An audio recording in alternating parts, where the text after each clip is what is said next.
Good afternoon, everyone. Today's In the Meantime might be a bit of a surprising topic, but I'm going to take you back to years ago, 12, 13 years ago, when I interviewed for a position in bustling Silicon Valley as a priest. A giant electronics company was setting up a large research lab with hundreds of PhD engineers and scientists in the same community where I was interviewing. A member of that parish later told me that not many months after I declined the position, her job with that company was to lay off 1,100 American engineers and scientists and rehire the same level of people at a lab in China. The brand new building in Silicon Valley remained vacant for years after that. It was part of the real exodus of American jobs to foreign countries, although those were not the factory jobs we hear about in the news today. It got me thinking about how businesses make money. Yes, some businesses buy high or buy low and sell high. I usually buy high and sell low, but those are merchant trading models that are as old as antiquity. But there are two other general ways to make money.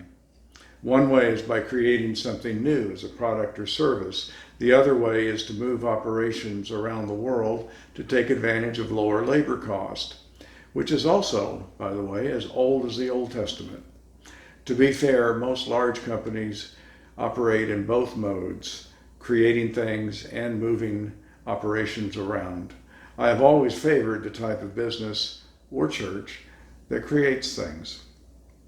What about moving operations for lower cost and higher profits?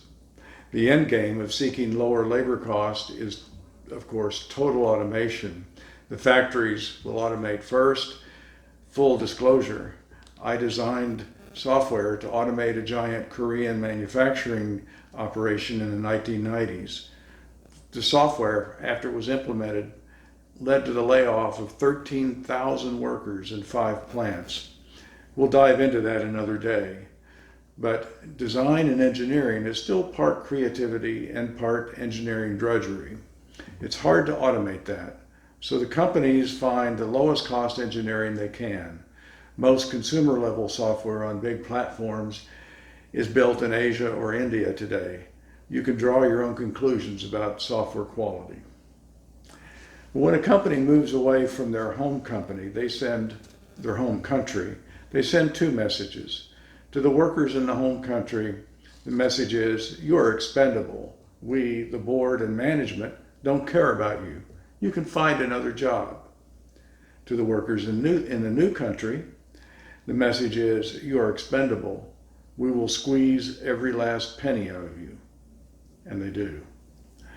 Moving operations around often leads to exploitation and oppression of all, sanctioned by the pursuit of greater profits. The idea of loyalty in either direction between the board and management of a company and its workers is gone. In place of that idea is, you can find another job, and we, the management, only care about profits. In theological terms, the sacred bonds of trust and loyalty have been replaced by the demonic quest for profits. The church has never raised any public objection to this, preferring to deal with culture wars and Bible-thumping guilt trips. I think people and the church need to weigh in heavily on these implicit shifts in societal values. In this kind of culture, is this the kind of culture we want to create, where trust and loyalty are restricted only to one's family and friends?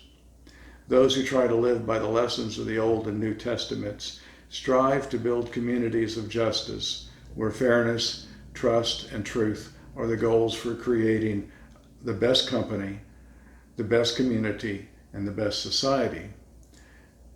Or could there be a positive note to this dreadful virus?